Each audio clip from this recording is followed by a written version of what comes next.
Last year, more than 1.2 million people in the United States were diagnosed with some form of cancer. More than 1/2 million people died from the disease. That's 1 per minute. Among women, breast cancer is the most commonly diagnosed form. It is also the third leading cause of all cancer deaths. However, depending on the stage of the cancer at diagnosis, 21 to 86% of women who develop breast cancer will survive for more than 5 years with conventional treatment.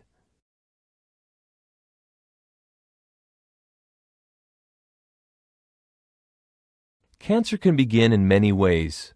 One way is by a free radical damaging a portion of a cell's DNA, the body's genetic code. Even though we each have an elaborate system to fix this kind of damage, there is a chance our body can't make an exact repair. If a misrepair happens to a section of DNA involved in a cell's growth, the cell may become cancerous. That is, the abnormal cell may begin to divide uncontrollably and spread throughout the organ and possibly to other areas of the body. As the tumor grows, it pushes neighboring normal cells out of the way. It also initiates vascular growth to provide a blood supply to the rapidly growing mass. When it grows large enough, the tumor can be felt through the skin, and in worst-case scenarios, it may even grow to the edge of the skin and create a surface lesion. As pawpaw's active components are absorbed into the bloodstream, they travel to the cancerous tissue. The operative compounds are absorbed into the cells and make their way into the inner workings of the cell. Once inside the cells, these compounds seek out the mitochondria of the cell. All cells, especially cancer cells, need energy to grow and divide, and most of the energy cells use is produced by the mitochondria.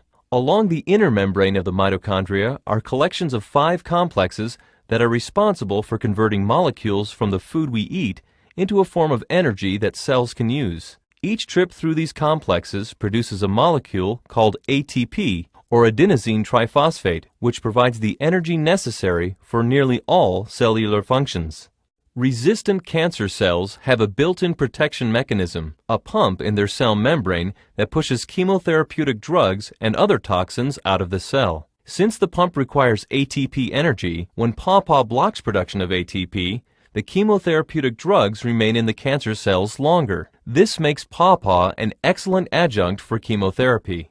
Once the pawpaw compounds enter the mitochondria, they attach to the first complex and block the chain reaction, slowing or stopping the production of ATP. Heavily dependent on energy from the mitochondria, the cancer cells are essentially starved when the production of ATP is blocked. The weakened cells begin a process of programmed cell death. Since ATP is also required for the production of new blood vessels to feed cancer cells, the tumor's blood supply also begins to disappear, further hastening the tumor's death.